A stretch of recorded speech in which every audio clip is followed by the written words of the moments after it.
नमस्कार।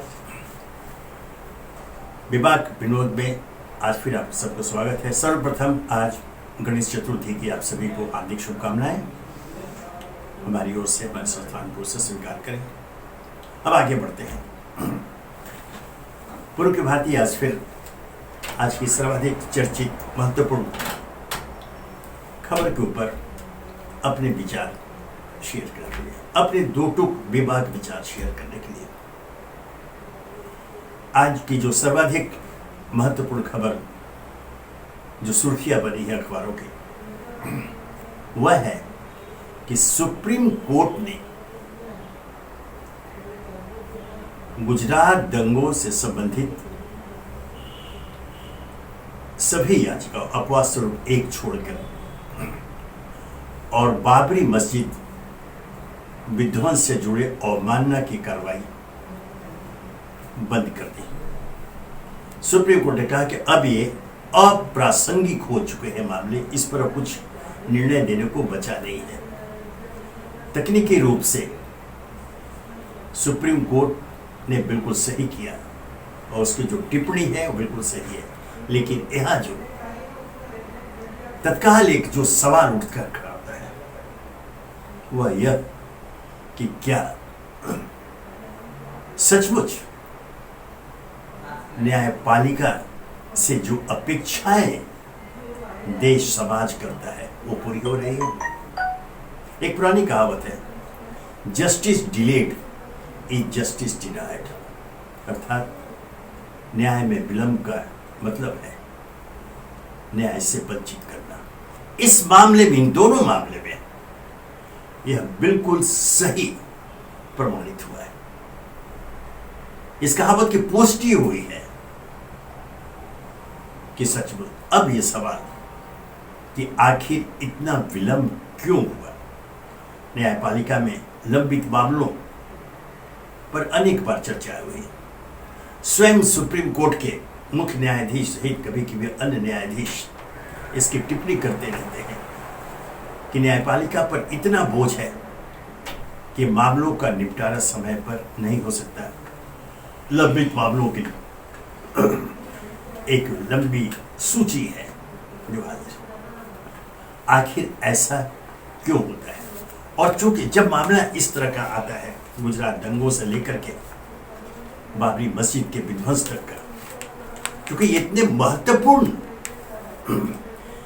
ये विषय हैं कि लोग अचानक न्यायपालिका की आजादी, न्यायपालिका की विश्वसनीयता पर चर्चा करने लगते हैं। गुजरात दंगों की विभीषिका से पूरा देश परिचित है, बल्कि उसकी पीड़ा के दंश झेलने वाले आज भी लोग मौजूद हैं। उसमें जब यह मामला आता है तो फिर इस पर सुनवाई। ध्यान रखें कि राष्ट्रीय मानवता आयोग एवं अन्य संस्थाओं ने ये याचिकाएं सुप्रीम कोर्ट में दाखिल की थी। हालांकि बिल्कुल सही है, उसके बाद से अनेक ऐसे मामले आए या कुछ मामले लंबित हैं, निचली अदालतों में लंबित है, तो उस पर सुप्रीम कोर्ट सुनवाई अभी नहीं कर सकता। लेकिन यहाँ जो मूल प्रश्न जो खड़ा होता है, जो राष्ट्रीय बहस का आग्रही है, वह कि लंबित मामलों को क्या हो और सुनवाई में देर क्यों होती है। ये दोनों मामले 1992 के हैं। प्रसंगवश बता दो, एक युवा महिला पत्रकार ने उन दिनों, वो जाति से मुस्लिम थी, लेकिन वो एक हिंदू नाम लेकर के गुजरात में रही, एक किराए का मकान लिया और गुजरात दंगों से संबंधित उसने एक, जिसे हम खोजी पत्रकारिता बोलते हैं, उसको अंजाम देते हुए अपनी जान की कीमत पर वो जोखिम उठाकर उसने उसकी रिपोर्टिंग की थी। वो एक पुस्तक के रूप में आई, पुस्तक प्रकाशित हुई, बाजार में उपलब्ध है पुस्तक। उसमें उसने जो तथ्य पेश किए हैं, जिन घटनाओं के जिक्र किया है, और जैसे मैंने कहा, वो स्वयं उसे बिल्कुल जो इन्वेस्टिगेटिव जर्नलिज्म क्या होता है उसके एक प्रमाण के रूप में उसने खुफिया कैमरों से वो दर्ज किए बयान संबंधित अधिकारियों के, नेताओं के, एक बवाल बचा और उस समय जो तथ्य सामने आए उस पर भी पर्दा डाला गया। यह जो न्याय व्यवस्था हमारे यहाँ है, संविधान ने उनको एक स्थान दिया है। न्यायपालिका जो लोकतंत्र का तीसरा स्तंभ, 3 स्तंभों में एक महत्वपूर्ण, सर्वाधिक महत्वपूर्ण स्तंभ न्यायपालिका है, जिसे जो संसद को कानून बनाने का अधिकार, उन कानूनों की समीक्षा करने का अधिकार न्यायपालिका को मिला हुआ है, इसलिए इसे सर्वाधिक महत्वपूर्ण माना जाता है। इसलिए यह जरूरी उसकी विश्वसनीयता कायम रहे, यह पहली शर्त है। अन्यथा जिस दिन न्यायपालिका अविश्वसनीय बन जाएगी, न्यायपालिका से लोगों का विश्वास उठ जाएगा, तो फिर ये लोकतंत्र धराशायी हो जाएगा, यह समाज धराशायी हो जाएगा, यह पूरा का पूरा देश जो है अपना महत्व खो बैठेगा। हम बड़े गर्व से कहते हैं, बार बार दोहराते रहते हैं, हमारा एक सर्वाधिक सफल लोकतंत्र है, विश्व का एक यह नमूना है। लेकिन ऐसे जो घटनाएं होती हैं उससे यह संदेह प्रकट होता है कि कहीं ना कहीं कुछ ऐसी साजिश रची जाती है जिसके अंतर्गत इन संस्थाओं को अविश्वसनीय बनाने का प्रयास किया जाता रहा है। यह बात प्रथम दृष्टया बड़ी अजीब लगेगी, हास्यास्पद भी लगेगी, लेकिन जब ऐसी बातें सामने आती है, जैसे ये दोनों मुद्दा है गुजरात दंगों का और बाबरी मस्जिद विध्वंस का, तो इस पर तो बहस होगी। क्यों नहीं गुजरात दंगों के पीड़ितों के साथ आज तक न्याय हुआ है? फाइलें बंद कर दी गई, और जब सुप्रीम कोर्ट ने इसको अस्थायी रूप से बंद कर दिया तो बंद हो गई। बाबरी मस्जिद विध्वंस का मामला सामने है, यह एक अवमानना, उत्तर प्रदेश सरकार के खिलाफ अवमानना का मामला था।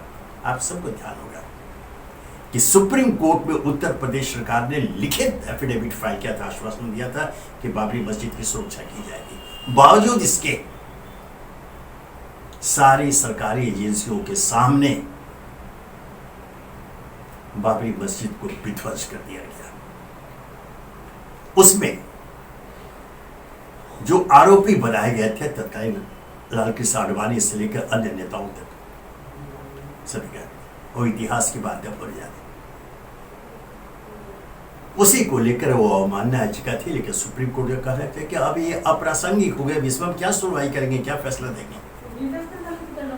यह सिर्फ इसलिए हुआ कि न्याय में विलंब हुआ, तो क्या जानबूझकर यह विलंब, ऐसा विलंब होने दिया गया, यह सवाल खड़े होते हैं। और इस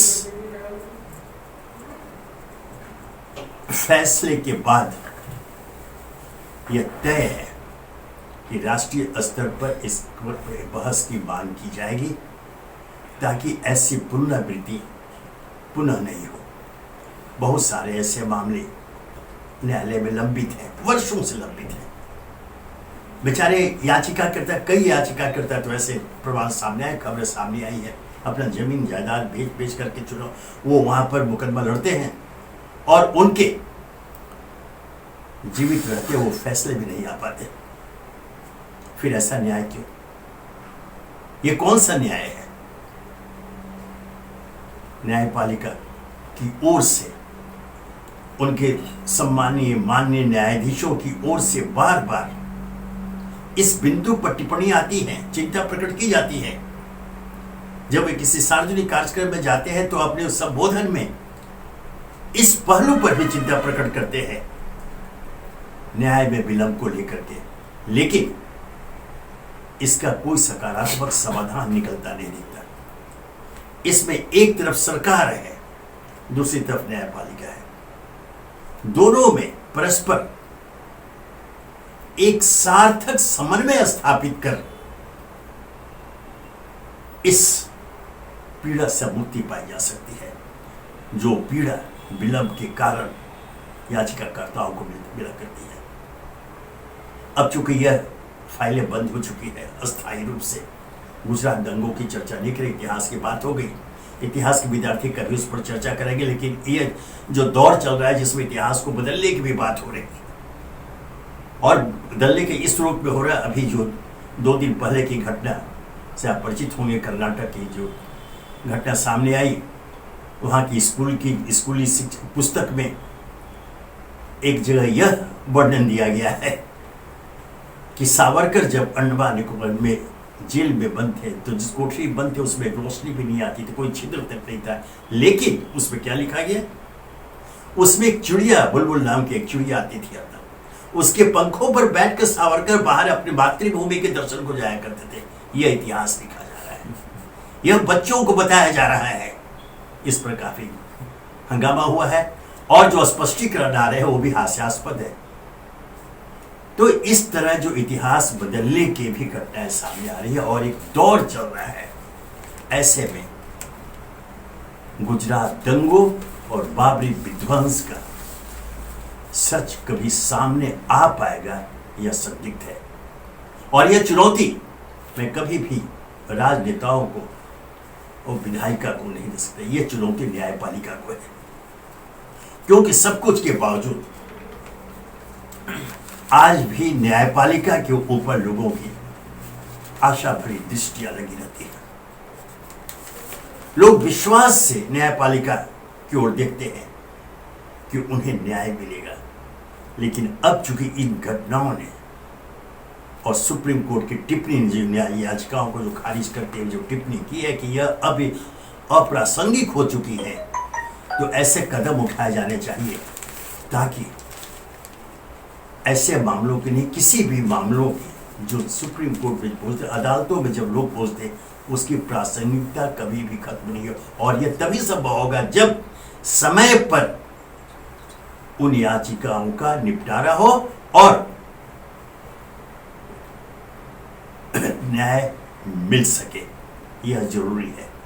अन्यथा जैसा मैंने कहा, अगर न्यायपालिका पर से लोगों का विश्वास उठ गया तो फिर यह लोकतंत्र समाप्त हो जाएगा, यह देश समाप्त हो जाएगा, इसकी गांठ बांध दे। तो अब यह मौजूदा पीढ़ी को निर्णय लेना है कि क्या ऐसी स्थिति के लिए वो तैयार है। क्या वह चाहते हैं कि देश से लोकतंत्र समाप्त हो जाए?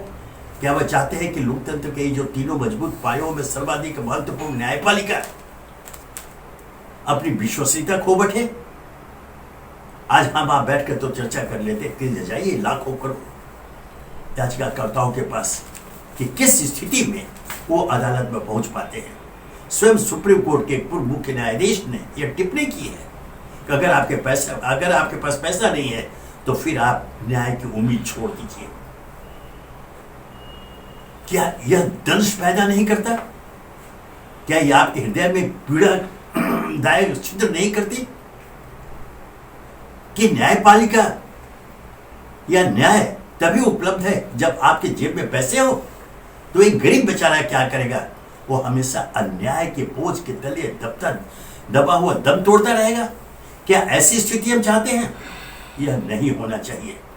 ये दो मामले जो सामने आए, गुजरात के दंगों के और बाबरी मस्जिद विध्वंस के, इसे आधार बनाकर एक राष्ट्रीय बहस हो ताकि न्यायपालिका की विश्वसनीयता अक्षुण्ण रहे, न्यायपालिका पर से किसी का विश्वास नहीं उठे, ताकि हमारा लोकतंत्र वह जीवंत रह सके।